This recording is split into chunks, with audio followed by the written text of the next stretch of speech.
friends. In today's Not an Episode of my Not a Podcast, I want to talk about insert drumroll sound landing pages. It's been on my mind recently. It's come up on LinkedIn, and I have a really strong opinion about what landing pages are for, which I'd like to share with you unsolicited on the internet.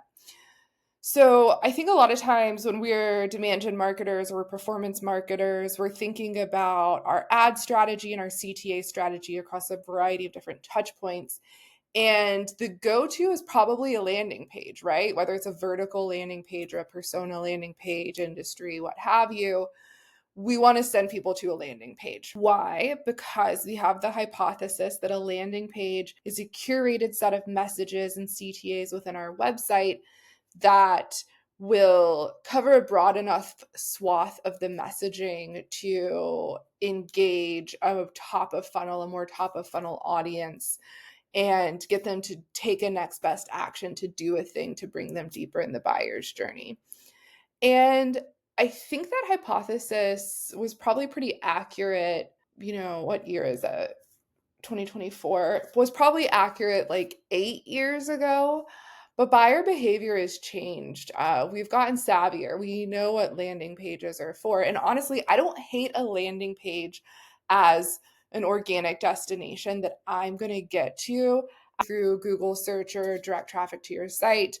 When I am clearly looking for a solution, I am in a buying cycle, and I want to hear a little bit more of a nuance about what your product can do for me.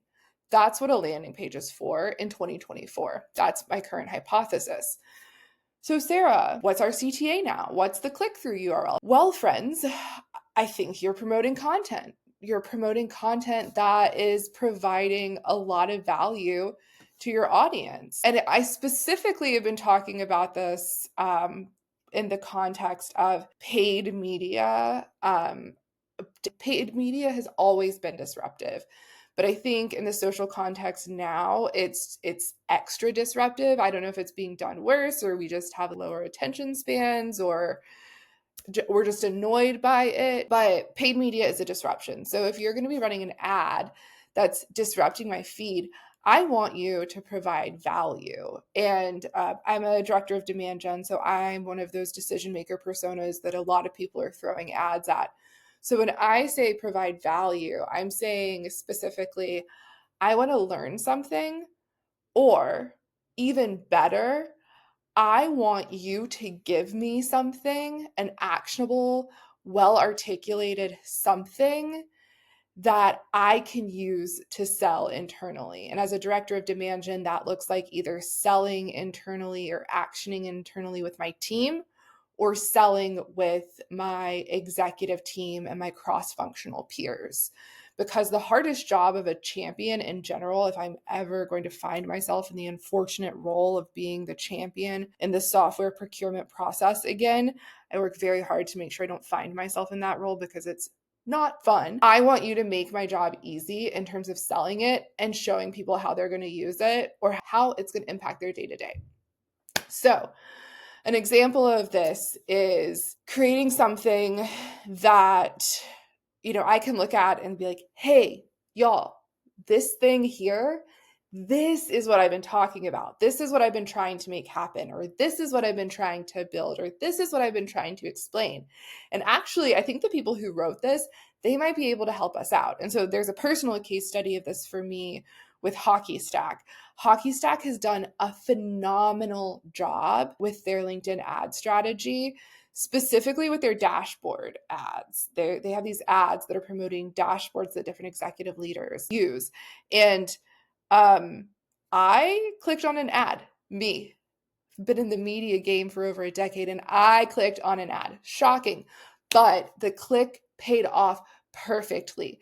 The ad CTA landing page alignment, whoever did that is a genius. The link sent me right to the dashboard. Of course, there was like the cute stuff. I think about it like I think about landing pages and blog posts kind of like recipes sometimes. You know how there's like the novel about the grandma who made the recipe and where the apples came from. And it's like, girlfriend, just skip me down to the apple pie recipe. I don't need to know your history. Sometimes I think blog posts can be like that. So of course they had like the blog post, they had the history of the apple pie, but then they had the apple pie perfectly. And I could take that to my team and immediately be like, hey guys, this is what I want. Can you build this? Can we make it happen? And did it end with revenue for Hockey Stack? No, we renewed with our attribution vendor, but we did bring them in to evaluate, and that wasn't even on the horizon. We were just going to renew immediately, but that experience that happened a few months before we went into the renewal made me say, hey guys, before we sign the contract, why don't you check out what they're doing and see if it justifies the pain of swapping. And of course, I have a long-term affinity and respect for the Hockey Stack team after this positive interaction. And so I think, data point of one is super dangerous, but I think that my experience speaks to the larger zeitgeist of what it is to be a target persona in any of these spaces. And what I'm actually looking for isn't a way to better understand your product when you're interrupting me out in the wild. I'm looking for ways to do my job better. And that example of a dashboard is a great one. And I also think about, I'm in a conversation thread with Eric at KeyPlay, and I kind of go a little bit deeper there about, I'll link it in the thing below. I'm a professional, not a podcaster here, guys. But I go into kind of like what that looks like, because I think a lot of times when we're writing content for leadership personas, we keep it very high level and very like surface level. And I don't think that's enough to force me to take action, because if you're going to give me a high level concept of, hey, Sarah, bake a pie. Here's why apple pies are delicious. Your team should be eating more apple pie. I'm going to say, cool, you're right. We should be making more apple pie. But I am back-to-back meetings, and I literally just took a brain break to go play on the Facebook of business, which is LinkedIn. So yeah, cool. Put that idea in the back burner. Maybe one day I'll make an apple pie. But if you tell me, hey, Sarah, your team should be making apple pie, and by the way, here's the recipe and all of the instructions for the baker on your team, 2 seconds, I've copied and pasted that link. I've sent it to my performance marketer. I've said, hey, that is pretty interesting. I love this concept. What do you think about it? Do these steps make sense? Take it and run. I've now gotten my teammate, the person who's responsible for making this stuff happen, 1,000 miles closer to making an apple pie, because there is literally nothing worse than when you've been in IC or somebody who takes direction from a leader than having a leader just throw a question over the wall of like, what do you think about apple pie? Could we make an apple pie? It's like, maybe?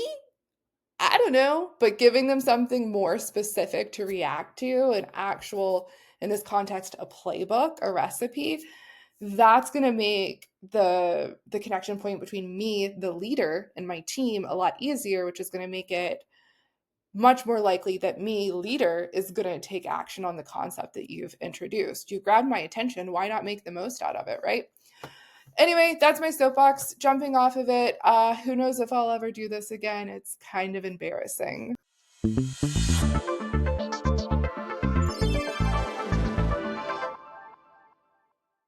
Hey, friends. Hey, friends. Hey, friends. Hey, friends. Hey, guys. Hello. Hey, friends. Hey, friends. Hey, friends. Hey, friends. Hey, friends. Hey, friends. In today's this thing on. Hey, friends. Ooh, that's a fun intro. Hey, friends. Hey, friends.